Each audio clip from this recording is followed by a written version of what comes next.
Bonjour et bienvenue dans le JT de ce jeudi 2 juillet. Nous nous intéresserons aujourd'hui à la validité d'une contrainte avec signature scannée, au revenu foncier et à l'arnaque à l'immatriculation au RCS.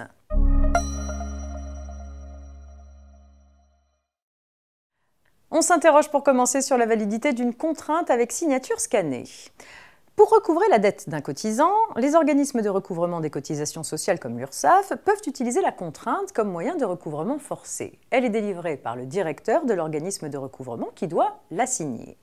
Dans une affaire jugée le 28 mai 2020, se posait la question de la régularité de l'usage d'une image numérisée de la signature manuscrite du directeur de la CIPAV des professions libérales pour signer une contrainte. Pour la Cour de cassation, cela ne pose pas de problème à condition que l'identité et la qualité du signataire soient vérifiables. C'était bien le cas puisqu'ici, l'identité du directeur de la CIPAV était bien précisée sous la signature litigieuse.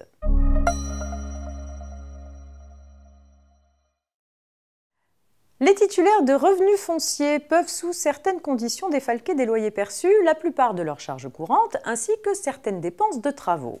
Les dépenses de travaux de réparation, d'entretien ou d'amélioration sont déductibles. En revanche, les travaux d'aménagement interne sont considérés comme des travaux de reconstruction non déductibles dès lors qu'ils affectent le gros œuvre ou entraînent une augmentation du volume ou de la surface habitable.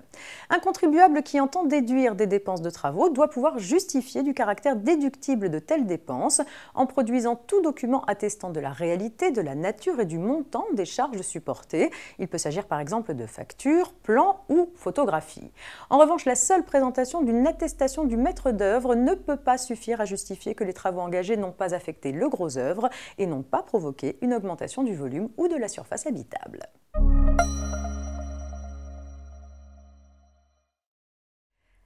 Gare à l'arnaque à l'immatriculation au RCS pour terminer. Dans un communiqué récent, la Direction générale de la concurrence, de la consommation et de la répression des fraudes, la DGCCRF, met en effet en garde les entrepreneurs contre une arnaque à l'immatriculation des entreprises.